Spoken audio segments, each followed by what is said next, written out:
आम्ही म्हणजे तुम्ही आम्ही सारे जना पोट आहे तोंड आहे जीव आहे सोस आहे चमचमीत गाण्याचा ते आम्ही सारे खवय्ये आम्ही सारे खवय्ये सारे खवय्ये आम्ही सारे खवय्ये एकमेका शिकवित नवे काही बनवावे किती किती चोचले ते जिभेचे हे पुरवावे छान छान देशी विदेशी पदार्थ जाणून घ्यावे चुकता चुकता करता करता खावे अन खिलवावे आम्ही सारे खवय्ये आम्ही सारे खवय्ये सारे खवय्ये आम्ही सारे खवय्ये नमस्कार. आम्ही सारे खवय्ये या कार्यक्रमात सर्व रसिकांचं आणि खवय्यांचं मी खूप मनापासून स्वागत करतोय. रसिको, आज मी खूप कमी बोलणार आहे कारण मला जो मित्र मिळालेला आहे आजच्या भागात तो स्वतः अतिशय बोलका आहे. म्हणजे तो स्वतः बोलका आहे, त्याचा चेहरा बोलका आहे, त्याचे डोळे बोलके आहेत आणि स्वतःची स्वतंत्र शैली त्याने निर्माण केलेली आहे आणि त्या शैलीच्या जोरावर स्वतंत्र प्रेक्षक वर्ग तयार केलेला आहे, जे आजच्या काळात अतिशय अवघड आहे आणि मेहनतीचं काम आहे. म्हणूनच आज मी कमी बोलणार आहे. आपण त्याला बोलतं करूया. मी इथे आमंत्रित करतो तुमचा आमचा आवडता कलाकार मकरंद अनासपुरे. वेलकम. बस मकरंद, तुझं इथे मी खूप मनापासून स्वागत करतो. आम्ही सगळे खवय्ये तुला ऐकायला आतुर झालेलो आहोत आणि आज तुझं बिंग आम्ही त्याच्यासमोर फोडणार आहोत की तू चांगलं बनवू सुद्धा शकतोस. तू काय बनवणार आहेस हे आपण नंतर बघणारच आहोत, पण तत्पूर्वी मला सांग की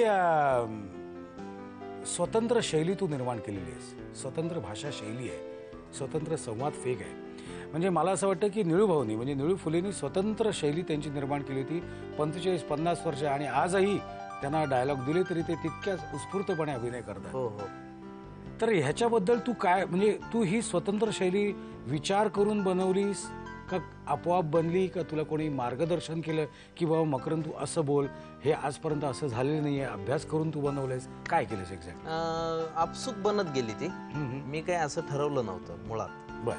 कारण हौशी रंगमंचावर असताना जवळपास 500 प्रयोग मी पथनाट्याचे केले होते, विविध खेडोपाडी जाऊन. आता त्या हौशी काळात असं असतं की आपली खूप श्रद्धा असते रंगमंचावर आणि आपण कुठलाही अर्थार्जन न करता प्रयोग करत असतो. खिशातले पैसे आपण खिशातले घालून, बरोबर, म्हणजे बक्षीस मिळाले तरी घरनच पैसे घेऊन जायचे आणि सदैवच ते. तर त्या काळामध्ये मी असं करायचो की एखाद्या खेड्यात गेलो पथनाट्याला तर स्वतःचे कपडे घेऊन नाही जायचो. मग तिथे गेल्यानंतर कोणाशी पारावर जायचं, त्या हॉटेलीत जायचं, तिथं गप्पा मार, कस काय पाऊस पाणी यंदा बरं आहे का, म्हणजे जरा टोपी द्या ना, इथं प्रयोग करतो. आणि ते पथनाट्य असायचं, त्याला काही स्टेज नाही, नेपथ्य नाही, लाईट्स नाही, काही नाही, काही नाही, साऊंड सिस्टीम नाही. लोक गोळा करून तुम्ही नाटक सुरू करायचं. मग हुंडाबंदी, व्यसनमुक्ती, साक्षरता अभियान, वाहन अपघात, वाहनाचे सुरक्षिततेचे नियम, ह्या विविध विषयांवर पथनाट्य करत करत करत मग माझ्या असं लक्षात आलं की तीच भाषा महत्वाची जी कळते. बरोबर, कारण त्यामध्ये संवाद, कम्युनिकेशनची सवय लागली, बरोबर, समोरच्या प्रेक्षकाशी. त्यामुळे आता काय करतो, आता प्रेक्षकांकडे बघत नाही पण संवाद मात्र साधत असतो, मीडियम बदललेला असल्यामुळे. बरोबर, आता पथनाट्य नाहीत, आता टीव्ही आहे, कॅमेरे आहेत, सिनेमाचे कॅमेरे आहेत. बरोबर, त्यामुळे ती आपसूक होत गेली, एवढंच. आता हल्ली झी टीव्ही मराठीवर तुझे काही प्रोमोज मला बघायला मिळतात हास्य सम्राट मध्ये. मग त्यात तुझी भूमिका एक्झॅक्ट काय आहे म्हणजे आम्हाला कळलं नाही ते. झी मराठीने एक इव्हेंट सुरू केलेला आहे की हास्य सम्राट या नावाचा, की महाराष्ट्रातील विविध भागातून नामवंत, म्हणजे ज्यांना अजून एवढी प्रसिद्धी मिळालेली नाही परंतु जे खरोखरीच खूप चांगले विनोदी अभिनेते आहेत त्यांच्यासाठी एक स्पर्धा आयोजित केलेली आहे. तर त्याचा मी परीक्षक आहे. तर मी आणि अशोक नायगावकर असे आम्ही दोघं जण परीक्षक आहोत. तर आम्ही पाहतोय की कोण जास्त हसवतोय. कसं काय स्पर्धक, कसं काय तुला काय क्वालिटी काय दिसते? हो, काही काही तर फारच भन्नाट आहेत. म्हणजे फारच हसवतील असं मला खात्रीच आहे. म्हणजे आणि मला रसिक प्रेक्षकांना सुद्धा आवाहन करावं असं वाटतं की 25 जुलैपासून दर बुधवारी आणि गुरुवारी रात्री 10 वाजता हा कार्यक्रम असणार आहे.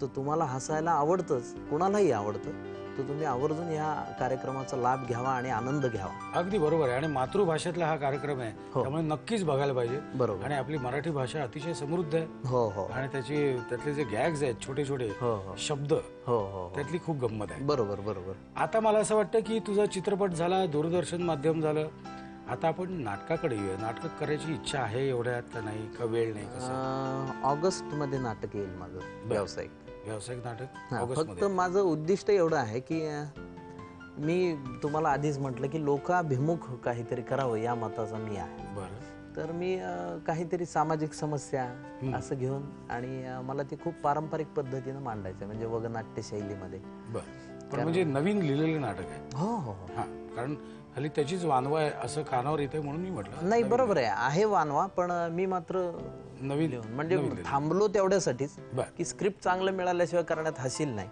आणि खूप भयंकर विनोदी नाटक तर मला, कारण मी वाचक म्हणूनच मला जास्त प्रॉब्लेम, वाचक बरा असल्यामुळे मला ते पटकन कळतं की अरे हे भयंकर विनोदी किंवा हे बरं विनोदी. बरं. तुझ्या नवीन नाटकासाठी सुद्धा आमच्या सगळ्यांच्या तुला खूप मनापासून शुभेच्छा आहेत. नवीन चित्रपटांसाठी शुभेच्छा आहेत. आणि ऑफकोर्स हास्य सम्राट ह्याच्यासाठी तुला शुभेच्छा द्यायची गरज नाही, तू बाकीच्यांना शुभेच्छा देतोच आहे त्या. आता आपण तुझ्या घराकडे येऊया. घरी कोण कोण आहे तुझ्या? म्हणजे मुंबईला बायको आणि लेक माझी. बरं. ओळखते म्हणजे भन्नाटच प्रकरण. ओळखून आहे. हो, ओळखून आहे. कारण एकंदरीत तुझा जो प्रवास बघतोय मी, म्हणजे सतत तुझे शूटिंग चालू आहेत, दौरे चालू आहेत, तर त्याच्यातून वेळ काढून तू तिला भेटतोस आणि वाढवतोस आवर्जून. आणि पत्नी काय करते? ती गृहिणी आहे. आणि एकंदरीत माझ्याकडे बारकाईनं बघणे असं तिथं चाललेलं, लक्ष ठेवणे. बरं. आता आपण तुझ्या खवय्येगिरीकडे येऊया. बरोबर.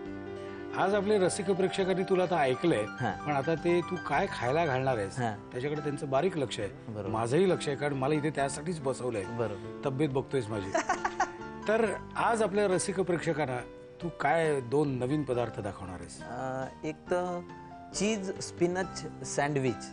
चीज स्पिनच सँडविच. हा, स्पिनच म्हणजे आपलं पालकाची भाजी असते ना, पालक. आणि ते कशासाठी, तर आपण गडबडीत राहतो, म्हणजे ज्यांचं जीवन घाईगर्दीचं आहे, सकाळी उठलं की पळायचं असतं आवरून पटापट, अशा सगळ्यांसाठी ते खूप महत्वाचं रेसिपी आहे. म्हणजे मी स्वतः त्याचा प्रयोग केल्यानंतर मला ते फारच आवडलं. म्हणजे एक तर त्यात खूप चांगलं विटॅमिन्स वगैरे सगळं कंटेंट आहे आणि पटकन होण्यातलं आहे. म्हणजे तुम्हाला फार डोक्याला ताप नाहीये. बरं. तर ते एक. आणि दुसरं एक पनीरची भाजी. माझा पहिला फसलेला प्रयोग. आता त्याचा हात बसलाय ना? हो हो हो, हात बसलाय त्याचा. बर. आता आपल्याला मकरंद 2 रेसिपीज दाखवणार आहे. मी तुमची उत्सुकता जास्त ताणणार नाहीये. मकरंद, आपल्या किचनकडे जाऊया का? हो, चल. मला सांग, आज पहिली रेसिपी कुठली दाखवणार आहेस? पनीरची भाजी. पनीरची भाजी. हो. बर. पनीरची भाजी दाखवणार आहे मकरंद. तत्पूर्वी साहित्य काय त्याचं तू सांगतोस का आधी? हो. काय काय? पारंपरिक जिरे, मोहरी, आलं लसूण पेस्ट, हळद, तिखट, मीठ, साखर, मिरची, हे क्रीम आहे, कांदा, टोमॅटो, कोथिंबीर, तेल, आणि हा पनीरचं कुस्करलेलं पनीर. साहित्य काय त्याने पटकन सांगितलेलं आहे. आणि आता आपण कृतीकडे जायचं आहे, पण थोडीशी तयारी करायची आहे आम्हाला. त्यामुळे आपण घेऊया छोटासा ब्रेक. नंतर सगळ्यांचं परत एकदा मनापासून स्वागत. आमची तयारी पूर्ण झालेली आहे. गॅस पेटवलेला, पॅन ठेवलेला आहे आणि आता पुढच्या कृतीला सुरू करायची. पहिले फोडणी द्यायची. ओके. तेल थोडस. किती घालू? ओके. थोडस अगदी.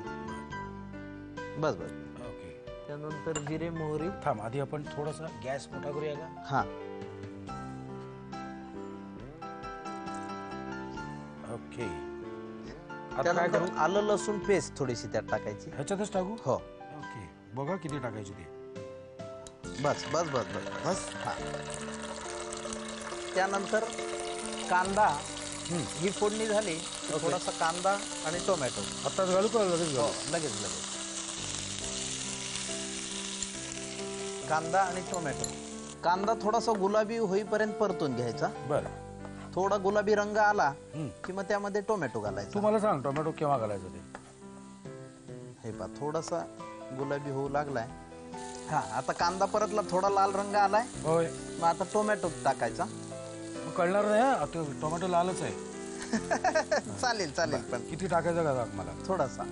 बस. आणखी थोडा. हा बस. हे परतणं झालं. थोडीशी मिरची टाकायची.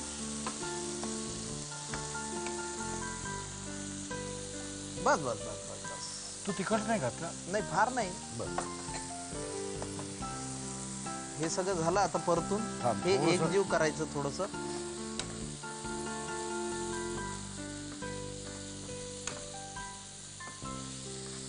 एक बऱ्यापैकी वास यायला लागलाय. हो. हा? कारण ही डिश पण अप्रतिम लागते हा नंतर.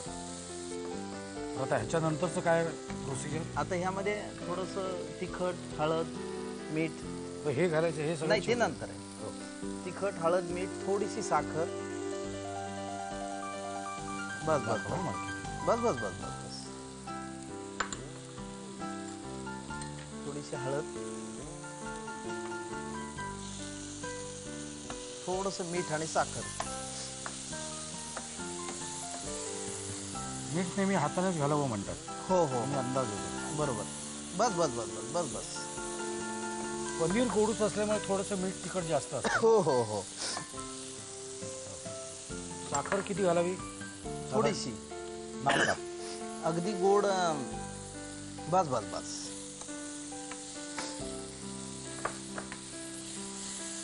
आता हे चांगलं परतून झालं. तुम्ही परतू? हा. काय आहे, तुझा सर्दी झाल्यामुळे जरा त्रास होतोय. हो, आज. मी जरा ताब्यात घेतोय. हो.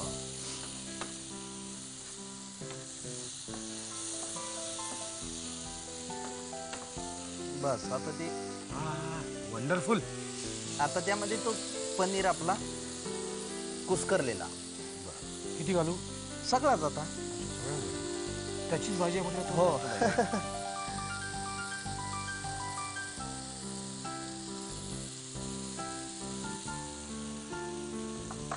थोडस पाणी घालायचं आता. एकजीव केलं हे. हा आता थोडस पाणी टाकायचं. ते आधी थोडस एकजीव आणखी.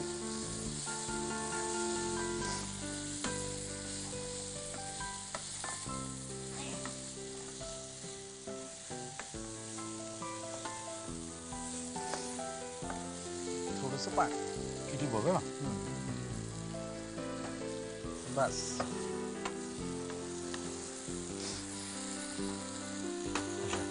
आता हे झाकून ठेवायचं. झाकून. आत काय चाललंय ते कळता कामा नाही कोणाला. हा. हा? आता ते थोड्या वेळाने अंदाज येतो शिजला असल्याचा. आत काय घडते ते कळता कामा नाही. कळलं नाही पाहिजे. एकजीव होणं जे आहे. अच्छा. आज सगळे एकजीव होत आहेत. जे काय त्याने काय काय टाकलंय ते सगळे आत एकरूप होत आहेत. मधनं मधनं बघायचं आपण. आहेत ना सगळे जागच्या. हा आता हे आपलं तयार झालेलं मिश्रण. ओके. आता ह्यामध्ये क्रीम टाकायचं. क्रीम. हा. किती घालू सांगा ना. हा तर अर्ध ते. अच्छा. बस बस बस बस. पुन्हा एकदा थोडस ढवळून. देऊन ढवळू. बस आता अगदी थोडासा वेळ. हे झाल्यानंतर काय करायचं? काही नाही. काढायचं. काढायचं. कोथिंबीर अशी पेरायची. हा. आणि सुरू व्हायचं. ताटावर सुरू व्हायचं. मला असं वाटतं 8 ते चाललेलं आहे. माल तयार होतोय आमचा. पुढच्या 5-1 मिनिटात तयार होईल. तोपर्यंत तुम्ही साहित्य आणि कृती दोन्ही लिहून घ्या. पनीरची भाजी तयार करण्यासाठी लागणारं साहित्य: जिरं, मोहरी, आलं लसूण पेस्ट, हळद, लाल तिखट, मीठ, साखर, हिरवी मिरची, क्रीम, कांदा, टोमॅटो, कोथिंबीर, तेल आणि कुस्करलेलं पनीर. कृती: प्रथम तेल गरम करून त्यात मोहरी, जिरं, आलं लसूण पेस्ट आणि कांदा परतून त्यात टोमॅटो घालून ते परतून घ्यावे. त्यात हिरवी मिरची, लाल तिखट, हळद, मीठ आणि साखर घालून परतून घ्यावं. तयार मिश्रणामध्ये कुस्करलेलं पनीर आणि क्रीम घालून मिश्रण झाकण ठेवून 5 मिनिटं शिजवून घ्यावं. मकरंद अनासपुरेची पनीर भुर्जी तयार झालेली आहे. टोमॅटो पनीर भुर्जी. अप्रतिम वास होतोय मकरंद. आता आपण दुसऱ्या रेसिपीकडे जायचं. दुसरी रेसिपी काय मला सांग. चीज स्पिनच सँडविच. चीज स्पिनच सँडविच. म्हणजे- म्हणजे किती जड आहे. स्पिनच म्हणजे पालक आपला. हा पण ते पालकाचं सँडविच असं म्हणलं ते तसं तरी इंग्लिश शब्द टाकला की जरा अरे बापरे असं आणि होतं. चीजला चीजच म्हणावं लागतं कुठल्याही भाषेत. ओके. चीज स्पिनच सँडविच आता आपण बघणार आहोत. येस. त्याचं साहित्य आणि कृती काय ते आपल्याला बघायचं आहे, पण आम्हाला जरा तयारी करू दे ना. आम्ही घेतो एक छोटासा ब्रेक. ब्रेक नंतर सगळ्यांचं परत एकदा मनापासून स्वागत. आता आपण बघणार आहोत चीज स्पिनच सँडविच. ओके. पहिल्यांदा मला ह्याच्यासाठी साहित्य काय लागतं ते सांग. महत्वाचं स्पिनच म्हणजे पालक पालक बारीक कापून घेतलेला आहे. बरं. त्याच्यानंतर कांदा बारीक कापून घेतलेला. त्यानंतर हे कॉर्न म्हणजे आपला मका जो आहे तो उकडून घ्यायचा. हा, मक्याचे दाणे बरं. उकडलेला आहे तो. बटर आहे, चाट मसाला आहे, मीठ आहे थोडंसं, सॉस किंवा केचप ओके. आणि चीज स्लाइस सगळ्यात महत्वाचं. बरं. हा, आणि ब्रेड स्लाइस. पहिले आपलं स्लाइसला बटर लावून घ्यायचं. बटर कितपत लावलं तर चालेल. म्हणजे थोडंसं. माझ्यासारख्या तब्येतीने अगदी थोडं अगदी थोडं म्हणजे बघितलं नुसतं बघायचंच खरं म्हणजे. ओलं केल्यासारखं. ओके. दुसरी पण स्लाइस पटकन तेवढ्यात हे बटर लावून घेतलं. त्यानंतर त्यावर पहिल्यांदा चीज स्लाइस ती अखंड ठेवायची. बरं.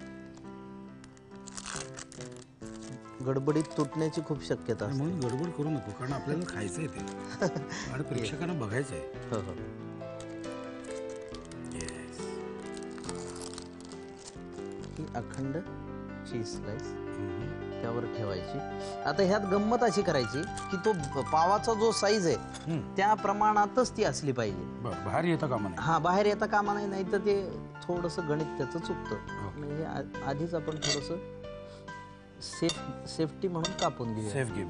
म्हणजे ते वरनं प्रेशर पडलं तरी ते बाहेर येणार नाही आतलं सगळं जे काय आहे. तर हे चौफेर त्याची सिमेट्री एकदा झाली. हे झालं की त्यावर कांदा थोडासा पसरून आपल्याला जेवढा लागेल तेवढाच ते आपलं आपण ठरवायचं. त्यानंतर पालक टाकायचा. पालक भरपूर टाकावं लागत असेल. हो हो, बऱ्यापैकी. हे झालं. त्यानंतर मक्याचे दाणे. आता काही जण काय वेळ असेल ज्यांना त्यांनी कापून टाकले तरी चालतात आणि ज्यांना काही पण काही माणसं इतकी घाईत असतात की काही नुसतेच तोंडात टाकतात. असंही चालेल. हे झालं. थोडासा चाट मसाला ह्या सगळ्या ह्याच्यात थोडासा तिखटपणा येण्यासाठी. हा, आणि थोडं ते एक जंक फूडची सवय असल्यामुळे थोडं ते चमचमीत असं. हे झालं. हे झालं आपलं मटेरियल तयार सगळं. आता त्याला जरा पेटवायचं. हा, गॅस पेटवून या ह्याला थोडंसं बटर लावून घ्यायचा सँडविच टोस्टरला. बर.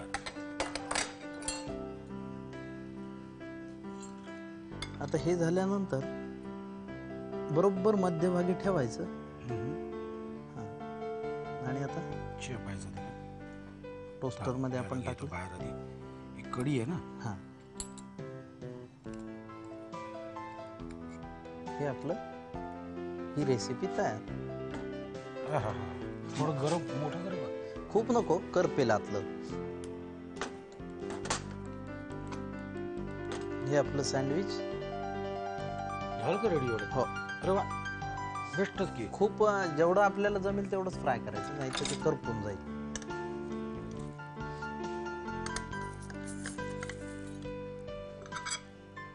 आता ह्याच्या तू सांगितल्याप्रमाणे ह्याला थोडस बटर वरनं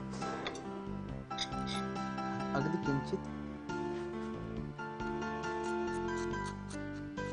आता बटर लावण्या अगोदर तुम्ही काप करून घेतले तरी हरकत नाही. पण वाटेकरी नसेल तर असं खायला हरकत नाही. हा, पण असं म्हणजे ते सांडतं वगैरे ते असं. बर, आपण त्याला हाफ करूया. आम्ही याचा जरा 2 तुकडे करतो, तोपर्यंत तुम्ही साहित्य आणि कृती जरा लिहून घ्या. चीज स्पिनच सँडविच तयार करण्यासाठी लागणारं साहित्य: पालक, कांदा, उकडलेले मक्याचे दाणे, बटर, चाट मसाला, मीठ, केचप, चीजचे स्लाइस आणि ब्रेड स्लाइस. कृती: प्रथम ब्रेड स्लाइसला बटर लावून त्यावर चीजचे स्लाइस, पालक, मक्याचे दाणे, चाट मसाला आणि मीठ टाकून त्यावर दुसरी स्लाइस ठेवावी. भांड्याला बटर लावून त्यात तयार सँडविच ठेवून मोठ्या आचेवर शेकून घ्यावेत. चीज स्पिनच सँडविच आणि टोमॅटो पनीर भुर्जी असे 2 पदार्थ मकरंदने तयार केलेले आहेत. मकरंदचा अभिनय बघून आपल्याला पोट दुखेपर्यंत आपण हसतो, पण हे पदार्थ खाऊन आपलं पोट दुखणार नाही याची मी तुम्हाला शाश्वती देतो. आणि मी आता हा पदार्थ सँडविच खाऊन बघतोय. याला म्हणतात धाडस. म्हणजे नाही मला खात्री आहे तुझ्याबद्दल.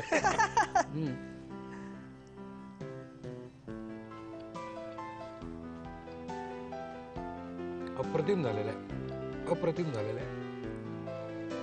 आता मी थोडी भुर्जी टेस्ट करतो. प्रत्येक गोष्ट मकरंद जागच्या जागी आहे. फोडणीचा उत्तम वास लागलेला आहे, मिरची करेक्ट लागलेली आहे, मीठ बरोबर झालेलं आहे आणि टोटल पदार्थ अप्रतिम झालेला आहे, अप्रतिम झालेला आहे. मला खात्री आहे तुम्ही सुद्धा हे पदार्थ घरी बनवून बघाल आणि टेस्ट करून बघाल. अप्रतिम पदार्थ आहे आणि याचं नाव जेवढं कठीण आहे तेवढी ही डिश कठीण नाही आहे करायला आणि खायला सुद्धा. खायला तर उत्तम आहे. बरोबर. मकरंद, तू वेळात वेळ काढून आमच्या या कार्यक्रमात सहभागी झालास त्याबद्दल आमच्यातर्फे आमची एक आठवण म्हणून तुला एक छोटीशी भेट देतोय, त्याचा स्वीकार करावास. आणि तुमची आठवण सुद्धा आमच्याकडे राहणं फार महत्वाचं आहे. बरोबर. म्हणून तुझ्या हस्ताक्षरातलं म्हणजे तुझं एक काय म्हणतो आपण लफेदार सही या डिशवर देशील का? बरं.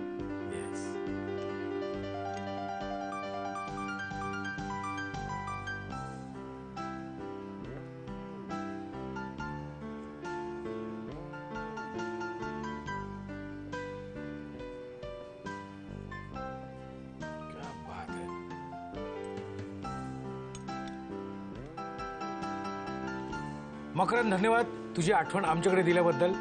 रसिको, आमची निघायची वेळ झालेली आहे. पुन्हा भेटू उद्या ह्याच वेळी अशोक नायगावकरांबरोबर. तोपर्यंत मस्त खा आणि स्वस्थ राहा. नव्या नव्या चवी ढवी विचल्या ह्या तुम्हासाठी. हवे हवेचे पंगत किस्से तुम्हाला आवडावे. खाणाऱ्याने खात रहावे, खावे अन खिलवावे. आम्ही